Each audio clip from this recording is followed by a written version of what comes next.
Hello मुलांनो, मी आहे साची तुमची स्टडी बडी आणि स्वागत आहे तुमचं माझ्या चॅनल साची स्टडी स्टुडिओमध्ये. मुलांनो, आजचा विषय आहे मराठी. इयत्ता आहे तिसरी आणि पाठाचं नाव आहे आपला भारत देश. तर चला सुरू करूया. पाहूयात शब्दार्थ. एकजुटीने म्हणजे एकत्र. ध्वज म्हणजे झेंडा. पोशाख म्हणजे कपडे. विविधता म्हणजे वेगळेपणा. आता वळूया प्रश्नोत्तरांकडे. पहिला प्रश्न आहे, पुढील प्रश्नांची उत्तरे लिहा. 1. आपण कोणत्या देशामध्ये राहतो? तर मुलांना सांगा, आपण कोणत्या देशामध्ये राहतो? उत्तर आहे, आपण भारत देशामध्ये राहतो. दुसरा प्रश्न, आपल्या देशाचा राष्ट्रध्वज कोणता आहे?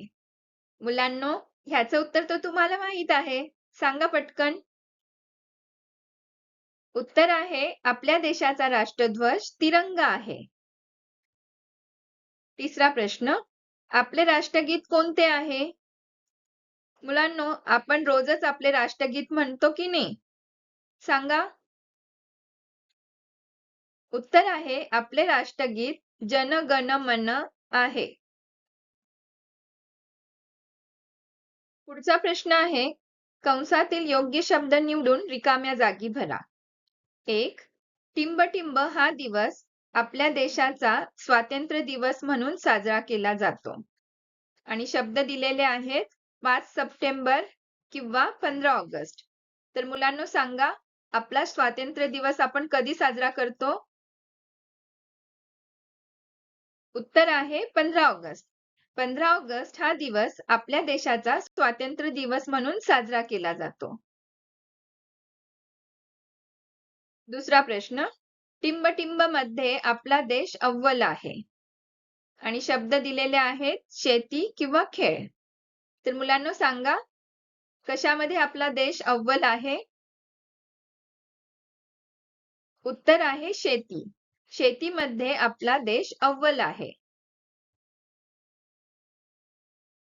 पुढचा प्रश्न, समानार्थी शब्द लिहा. एकजुटीने म्हणजे एकत्र. विविधता म्हणजे वेगळेपणा. ध्वज म्हणजे झेंडा. पोशाख म्हणजे कपडे. पुढचा प्रश्न, विरुद्धार्थी शब्द लिहा. मान, अपमान, अनेक, एक. आता पुढचा प्रश्न आहे, खाली दिलेले जोड शब्द वाचा व लिहा. 1. पास नापास. 2. केर कचरा. 3. थाटमाट. 4. गुरेढोरे. 5. भांडण तंटा. 6. घरदार आणि 7. लहान सहान. आता अजून प्रश्न पाहूयात. खालील प्रश्नांची एका वाक्यात उत्तरे लिहा. 1. भारतात बोलल्या जाणाऱ्या 4 कोणत्याही भाषांची नावे लिहा. तर मुलांनो सांगा, तुम्ही धडा वाचलाय ना? आपल्या देशात कुठल्या कुठल्या भाषा बोलल्या जातात? उत्तर आहे, भारतात बोलल्या जाणाऱ्या भाषा हिंदी, मराठी, पंजाबी आणि तमिळ.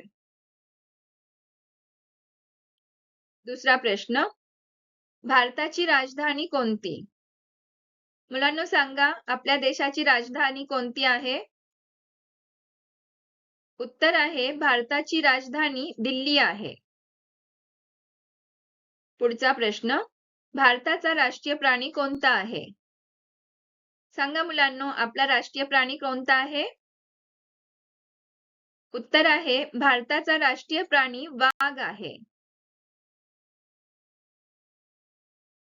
पुढचा प्रश्न, 15 ऑगस्ट हा दिवस काय म्हणून साजरा केला जातो?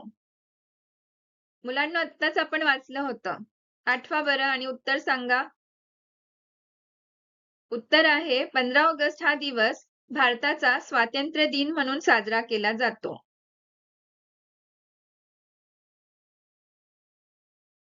पुढचा प्रश्न, आपला भारत देश कोणत्या खंडात आहे? सांगा मुलांनो, आपला भारत देश कोणत्या खंडात आहे? उत्तर आहे आपला भारत देश आशिया खंडात आहे.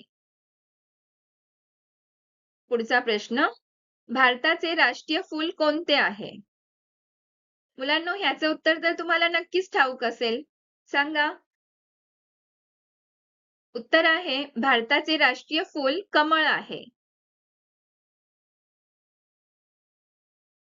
पुढचा प्रश्न, रिकाम्या जागा भरा. 1. जनगण मन हे आपले टिंबटिंब आहे. तर मुलांनो सांगा, जनगण मन हे आपले काय आहे? उत्तर आहे राष्ट्रगीत. जनगण मन हे आपले राष्ट्रगीत आहे. दुसरा प्रश्न, टिंबटिंब तर आपला देश अव्वल आहे. आत्ताच आपण वाचलं होतं. सांगा मुलांनो. उत्तर आहे शेतीमध्ये. शेतीमध्ये तर आपला देश अव्वल आहे.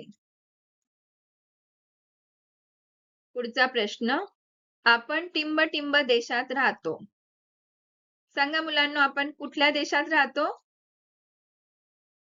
उत्तर आहे भारत. आपण भारत देशात राहतो. पुढचा प्रश्न, आपल्या देशाचा राष्ट्रध्वज टिंबटिंब आहे. हे तर खूपच सोपं आहे. सांगा. उत्तर आहे तिरंगा. आपल्या देशाचा राष्ट्रध्वज तिरंगा आहे. आता सगळ्या रिकाम्या जागा एकदा पुन्हा पाहूया. 1. जनगण मन हे आपले राष्ट्रगीत आहे. 2. शेतीमध्ये तर आपला देश अव्वल आहे. 3. आपण भारत देशात राहतो. 4. आपल्या देशाचा राष्ट्रध्वज तिरंगा आहे. पुढचा प्रश्न आहे, खाली दिलेल्या शब्दांचा उपयोग करून वाक्य तयार करा. पहिला शब्द चिमणी. तर मुलांनो, इथे तुम्ही तुमच्या मनाची वाक्य तयार करू शकता. ही उदाहरणं म्हणून दिलेली आहेत. तर पहिलं वाक्य आहे, चिमणी चिवचिव करते. दुसरा शब्द आहे ससा. वाक्य आहे, ससा भित्रा प्राणी आहे. तिसरा शब्द आहे मोर. मोर भारताचा राष्ट्रीय पक्षी आहे. चौथा शब्द आहे भारत. तर वाक्य आहे, भारत आपला देश आहे. पाचवा शब्द आहे तिरंगा. वाक्य आहे, तिरंगा आपला राष्ट्रध्वज आहे. पुढचा शब्द आहे देश. वाक्य आहे, आपला देश सुंदर आहे. पुढचा शब्द राम. वाक्य आहे, राम हे अयोध्येचे राजा होते. शब्द आहे शाळा आणि वाक्य आहे, माझी शाळा मला खूप आवडते. शब्द मुलगा आणि वाक्य, मुलगा आणि मुलगी एक समान आहेत.